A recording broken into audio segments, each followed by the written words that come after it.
안녕하십니까. 데이브 오피셜 레피셜입니다. 최근에 각 대학별 수시 모집 요강이 속속 발표가 끝났습니다. 각 대학의 입학처에 들어가 보시면 2022학년도 수시 모집 요강을 다운받으실 수 있습니다. 그래서 마련했습니다. 수험생 여러분과 입시에 대해, 특히 수시에 대해 잘 모르셨던 초보 학부모님을 위한 내용입니다. 대입 전형이 복잡하고 다양합니다. 그 중에서 수시 모집의 일반적인 특징 8가지를 정리해서 알려드리겠습니다. 굳이 2022학년도에 국한된 내용만이 아니라 입시에 관한 초보 내용입니다. 초보 학부모님들과 수험생들이 반드시 알고 계셔야 하는 것들을 정리해 보겠습니다. 구독과 좋아요 그리고 알람은 영상 제작에 힘이 됩니다. 첫 번째 체크 포인트입니다. 수시 모집은 원서 지원 횟수가 6회로 제한되어 있습니다. 또한 6회 지원 제한은 교육부에서 관리하는 일반 4년제 대학에만 해당됩니다. 최근에는 대다수 대학들이 수시 미등록 충원을 적극적으로 실시하면서 정시 모집으로 이월되는 인원은 감소하는 추세입니다. 하지만 수시 지원 횟수 6회에 들어가지 않는 대학들이 있습니다. 도표에서 보시는 바와 같이 특수목적대와 산업대 그리고 전문대 등이 이에 해당합니다. 특수목적대는 경찰대학, 국군간호사관학교, 육해 공군사관학교, 이공계 특성화대학, 즉 디지스트, 유지스트, 지스트, 카시트입니다. 그리고 한국전통문화대학교, 한국예술종합학교 등이 있습니다. 다만 이공계 특성화대학인 포스텍은 6회 지원 횟수에 포함됩니다. 특수목적대 리스트를 보셔서 아시겠지만 중상위권 학생들에게는 또 한 번의 기회가 될 수 있는 대학들입니다. 장래 희망 직업이 경찰이나 군인인 학생들에게는 경찰대학과 사관학교 등이 기회가 됩니다. 또한 자연계열 상위권 학생들에게 잘 알려진 카이스트와 같이 이공계 특성화 대학은 정시보다 수시에서 선발하는 인원이 많습니다. 그리고 예체능 계열 학생들에게는 한국예술종합학교가 또 한 번의 기회가 될 수 있습니다. 그리고 전통문화 보존에 관심이 있는 학생들에게는 한국전통문화대학교가 있습니다. 이들 대학들은 수시 6회에 포함되지 않습니다. 그리고 산업대와 전문대도 수시 지원 6회에 들어가지 않습니다.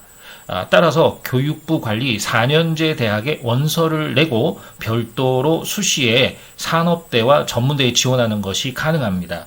특히 중하위권 수험생들과 초보 학부모님들께서 유념하시길 바랍니다. 두 번째 체크 포인트입니다. 현 고3 학생들이 좀 더 냉철하게 판단하시고 준비하셔야 하는 사항입니다.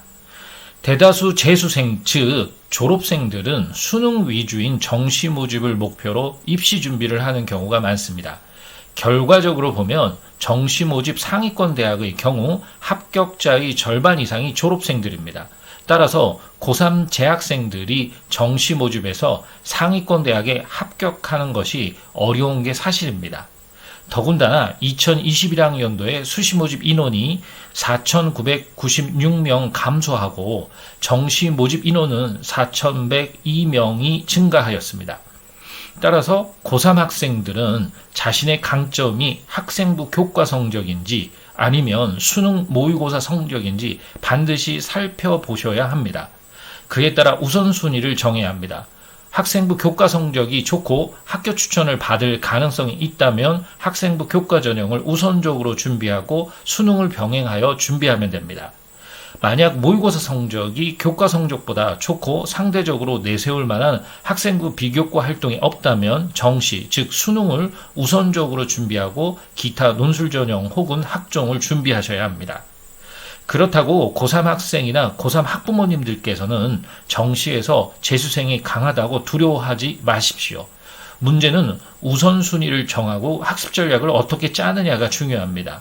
대부분의 고3 학생들은 공부에 대한 부담감이나 두려움으로 그냥 내신에 맞춰 대학을 가겠다는 학생들도 있습니다. 특히 3등급 혹은 4등급대 이하인 경우 공부 스트레스로 인해 그런 일이 흔히 일어납니다. 그런 경우 자신에 대한 분석을 통해 우선순위를 정하고 최선을 다해야 후회가 없습니다. 세 번째 체크 포인트입니다. 일반적으로 수시에서 수능 최저학력 기준이 주로 적용되는 전형은 논술 전형과 학생부 교과 전형입니다. 특히 서울권 대학들의 논술 전형이나 교과 전형에 수능 최저학력 기준이 적용됩니다. 그리고 학생부 종합 전형에서는 중상위권 대학과 의학계열, 약학계열 등 일부 모집단위에 한하여 수능 최저학력 기준이 적용됩니다. 따라서 수시에서 교과 전형과 논술 전형을 택하는 수험생은 제가 이미 올려놓은 영상 자료를 참고하시길 바랍니다. 네 번째 체크 포인트입니다. 수능 최저학력 기준의 완화 및 폐지가 지속되면서 수시 모집에서 수능의 영향력은 다소 약화되고 있습니다. 그러나 수도권 대학의 지역균형 신설의 영향으로 수능 최저학력 기준을 적용하는 대학이 소폭 증가하였습니다. 정시 모집은 수능 100% 반영 대학이 증가하면서 수능의 영향력이 절대적으로 바뀌고 있습니다. 학교 추천을 받아야 하는 지역균형은 특히 서울 지역 15개 대학 중 서울대, 고려대, 서강대, 성균관대, 중앙대, 경희대, 한국외대, 서울시립대, 건국대, 숙명여대, 홍익대 등은 수능 최저학력 기준이 있습니다. 통계적으로 보면 일반계 고등학교 재학생들은 수능에서 졸업생들에 비해서 약세를 보입니다. 상위권 대학의 수능 최저학력 기준 적용 대학 증가는 수능 성적이 정시뿐만 아니라 수시 모집, 특히 학교 추천을 받아야 하는 대학에서 영향력이 증가하고 있음을 뜻합니다. 수능 시험을 소홀히 해서는 안 되는 이유가 여기에 있습니다. 다섯 번째 체크 포인트입니다. 수시 모집에서 선발하는 전형은 교과 성적의 정량적 평가와 면접을 중심으로 선발하는 학생부 교과 전형, 교과 성적의 정성적 평가와 비교과 활동, 그리고 면접을 중심으로 선발하는 학생부 종합 전형, 그리고 논술 중심 전형, 예체능 실기, 어학, 수학, 과학, 소프트웨어 등 특기 중심으로 평가하는 실기 실적 전형, 재외국민 혹은 외국인 등을 위한 기타 전형 5가지로 나눕니다. 2022학년도 수시 모집은 2021학년도에 비해 4,996명이 감소하였습니다. 비율로 보면 2021학년도 77%에서 2022학년도 75.7%로 약간 수시 모집 비율이 줄어들었습니다.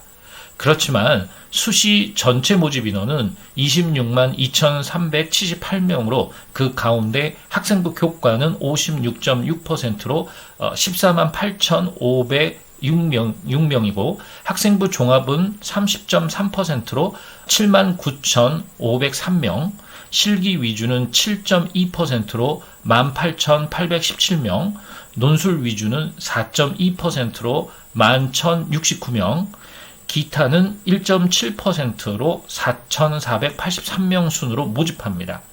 적성 전형은 2022학년도에는 폐지되었고 적선 전형을 실시하던 대학 중 가천대, 고려대 세종, 수원대 등은 3개 대학이 논술 전형을 신설하였습니다. 따라서 수시 모집은 학생부 교과 전형과 학생부 종합 전형 중심으로 선발한다고 할 수 있습니다. 여섯 번째 체크 포인트입니다. 이번에는 서울 및 수도권을 중심으로 모집 인원을 살펴보겠습니다. 학생부 교과 전형은 서울, 인천을 제외한 전국 기준으로 규모가 가장 큰 전형입니다. 따라서 전국적으로 지방 국립대 혹은 지방 사립대까지 대입 전략을 짤 계획이 있는 학생들은 내신 성적 관리가 최우선입니다. 하지만 서울 지역 대학들은 학생부 종합 전형의 규모가 가장 크고 그 다음은 수능 전형이 많습니다. 학생부 종합 전형 모집 인원은 서울 지역이 26,963명이고 인천 지역이 2,864명, 경기 지역이 8,861명입니다.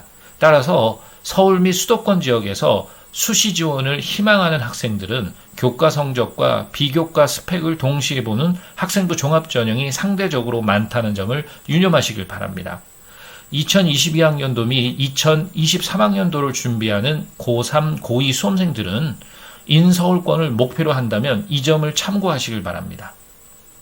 그리고 현 고1 학생들이 지원하는 2024학년도 입시에서는 학생부 종합전형에서 자소서가 폐지되고 교육과정 이외의 스펙은 학생부에 기록되지 않습니다. 이것은 곧 교과활동 영향력이 커지는 상황이 됩니다. 즉, 교과 성적과 세부 특기사항 기록이 중요시된다는 의미입니다. 따라서 2024학년도 입시를 준비하는 고1 학생들은 이 점을 꼭 참고하시길 바랍니다. 7번째 체크포인트입니다. 2021학년도 수능 지원자 49만 3,433명 중 90.9%인 44만 8,678명이 수시 모집에 지원하여 수시 지원율은 90% 이상을 기록하고 있습니다.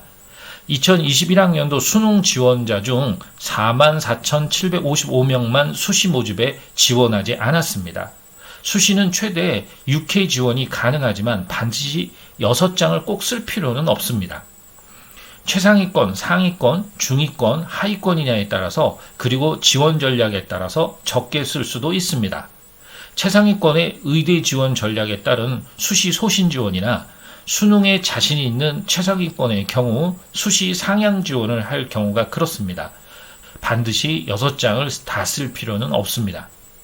통계 자료를 살펴보면 2021학년도 수능시험 지원자 1인당 지원 횟수가 4.73으로 나타났습니다. 그리고 최근 6년 동안 통계를 보면 최소 4회 정도를 지원한다는 것을 알 수 있습니다. 8번째 체크포인트입니다. 수시 모집 합격자는 반드시 한 곳의 대학에 등록을 해야 합니다. 등록을 하지 않더라도 합격한 사실만으로 이미 대학교육협의회에 수시 모집 합격자로 보고되어 정시 모집에 지원할 수 없게 됩니다. 즉, 본인의 부주의로 인터넷에서 합격자 확인을 하지 못했거나 혹은 연락이 닿지 않아 합격자 통보를 받지 못한 경우에도 한국대학교육협의회에 수시 모집 합격자로 보고되어 정시 모집에 지원할 수 없게 되는 점에 유의해야 합니다. 이번 영상은 여기까지입니다. 구독과 좋아요 그리고 알람은 영상 제작에 힘이 됩니다. 감사합니다.